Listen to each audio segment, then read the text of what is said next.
Starting a business. 4 articles and comments. Last week, I talked about the 4 rights about starting a business. They're my thoughts, my original ideas, and somebody had who was listening sent me an email or whatever and asked me to repeat those and reiterate what the 4 rights were. And here they are from SmallBizDavid. The 4 rights. Right timing in starting a business. There has never been a better time to start a business than right now. You hear me say it every day. I believe it. I'm doing it. I'm doing it. And I'm just sharing that experience with you about starting a business. Right marketplace. David's barter community, where the spirit of entrepreneurship, barter, and small business collaboration fosters the development of the new small business model. All of those things are working together in the new business model with special emphasis on small business collaboration. Not only will we help each other start and grow our businesses, but we expand that group. And when we help you, then all of us together help somebody else. And together, in that spirit of small business collaboration, thousands of new businesses will be started. This is what we need to do, and what I am committing the resources of the community to do is to get thousands of new businesses started right now. Right business strategy. Just make sure that marketing and technology is included in your strategic positioning of your new small business. I don't care what the business is or what the business does, but 2 of the most important factors in developing the strategy of that business is understanding how to market it and what technologies can be used, technologies can be employed to create the greatest efficiencies when you start your business. We have done all the hard work for you. My 40 years of experiences bring the right social marketing to the front. Our social network technology that Curtis has been working with for 12 or 13 years, it is reflective on what is happening in social networks today. A social network, the social media, Facebook, LinkedIn, Twitter, they are business ideas, just like we are, that employ certain technologies to run that business. That's what they are. So if you like the concept of a business, if you like to share information about yourself with your friends and family, there's no better place to do that than Facebook. LinkedIn, the basic strength of LinkedIn was that, a lot of people who are looking for a job use LinkedIn to network with other folks in the hopes of finding that particular job that they are looking for. It has evolved so that businesses potentially can grow with their use and their engagement of the marketing and technology done in LinkedIn. Twitter is a little bit more difficult to put your hands around because Twitter is more of the most efficient effective means of communication that I have ever seen, and truly brilliant of the founders of Twitter to keep the length of a tweet 140 characters or less. Imagine that if they just allowed you to do whatever, how much more money it would cost them to run their business, their Twitter business. They are servers and server space with zillions of tweets happening every day.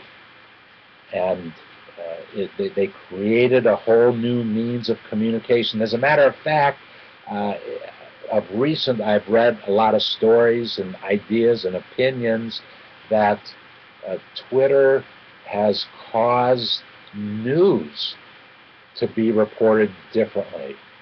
And traditional publishers are struggling with that, because in the old days when we had a newspaper, the news would happen. You would take an entire day to produce your newspaper, and 8 hours later, or 10 hours, or 12, or the next morning, whatever it might be, people would read the news. Now they get the news in the next 3 seconds from when it's happening, because people see it and they tweet it. And so that whole concept of traditional publishing is struggling. It's no wonder that magazines are shutting down and newspapers are shutting down, because they have not been able to keep up with the times, with the way people communicate. Read a fascinating story yesterday about email marketing. Email marketing has always been a very efficient way to market. Efficient, not necessarily the best, but an efficient way to do it, because the cost of marketing has been reduced dramatically by the ability to email. However, and it's a big however, and I've been saying this for several years now, and the older folks who I say it to, folks my age, aren't believing me, but if you are under 30 years old, your use of email is becoming less and less or non-existent. I communicate directly, most of my direct communication outside of the home or outside of the daily contacts that I have are with my 2 sons and with Curtis, all of them 25 years old or younger.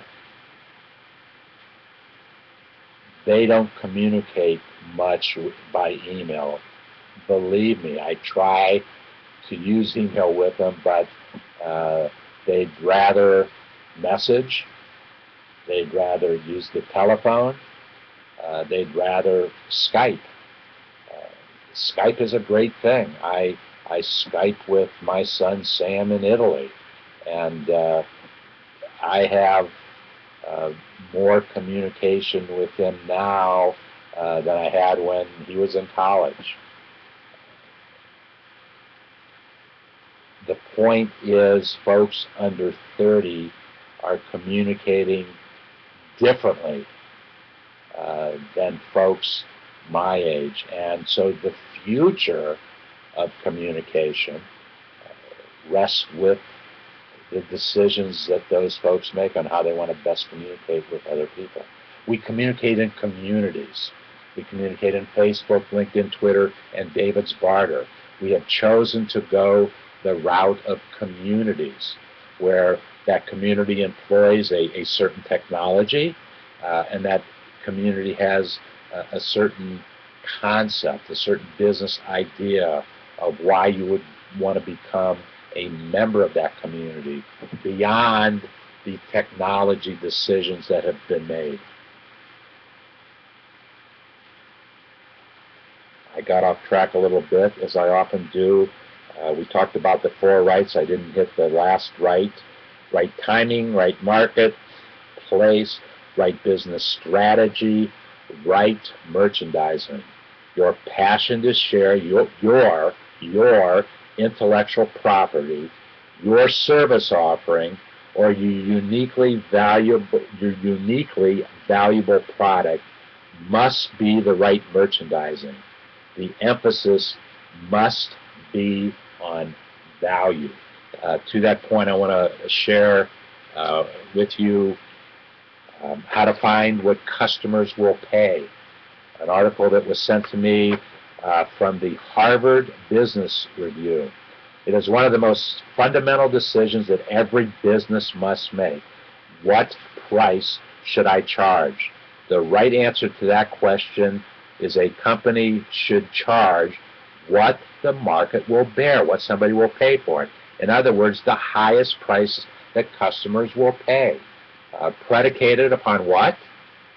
The value that you bring to their life, to their business.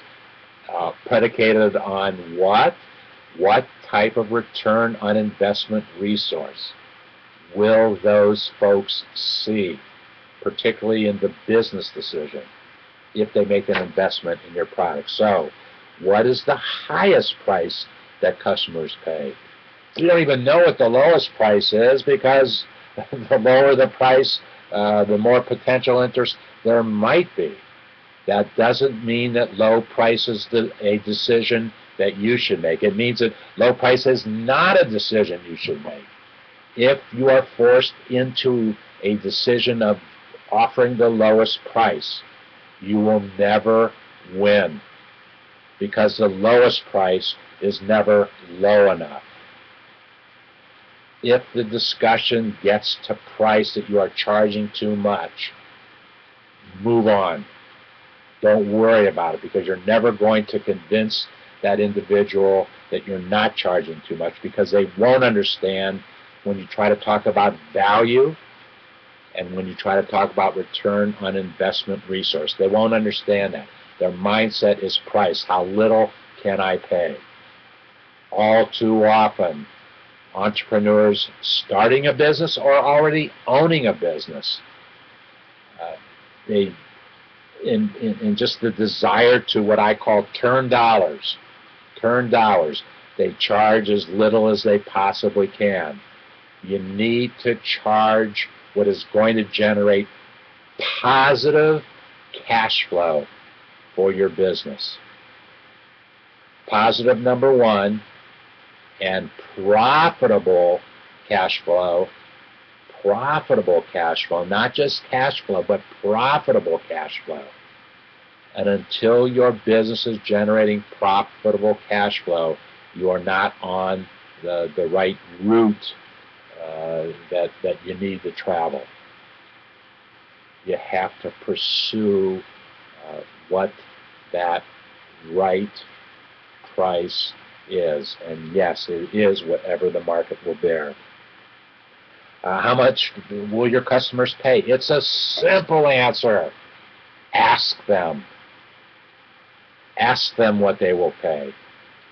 Then you can find out if you want to do business with them or not. If they commit to what they want to pay, and there's no way that you are going to get to that number because it's not generating profitable cash flow for you, move on. Move on. Leave with a parting statement that addresses the fact that you price your product or service based upon the perceived value of what it is you're trying to sell. From the Harvard Business Review: right timing, right marketplace, right business strategy, right merchandising. A final story in this segment. Yesterday I got an email from a gentleman by the name of Bill Bartman. If you want to get a real interesting rags to riches story, Google Bill Bartman, BILLBARTMANN.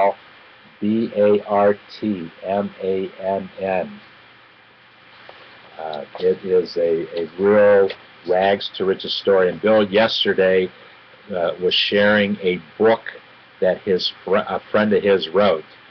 The name of the book is You Gotta Have Balls, and it was written by Brandon Steiner. Brandon he founded Steiner Sports, a leader in sports marketing and collectibles. You got to have balls. 5 bullet points that Bill Bartman shares. How it takes some real courage to make your thought go far, to push through all the barriers that spring up on your way. Bullet point number 1, the courage to stick to your passion, even when the world is telling you to stop. The courage to be creative and develop a product no one else is trying to sell. Emphasis on the word creative. The courage to do for others without expecting anything back, because you never know who's going to come to your rescue later on. Don't necessarily expect return. The courage to pass up the easy dollar for the $20 that might be lying down the road. A common mistake that entrepreneurs make. In order to churn more dollars more quickly, they go for the easy dollar rather than the $20 that might be lying down the road. And finally, the 5th bullet point, the courage to know when to let go of something. When to let go of something when it's not working.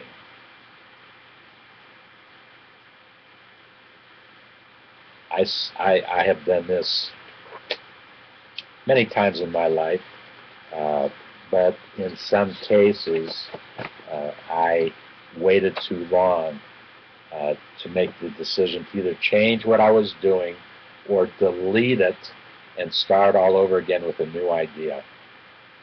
I have been, in my past, sometimes, not always, sometimes I've been very slow to make that change.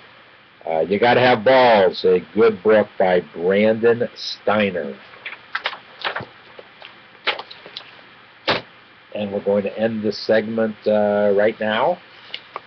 And I'm going to take a brief break and come back in about 5 minutes. So thank you for taking time, and while I'm gone, a great time to go to davidswater.com and register to become a member of the community. Start to create your complimentary community profile and start to put some great thought to developing a landing page for yourself. I'll be back in a moment.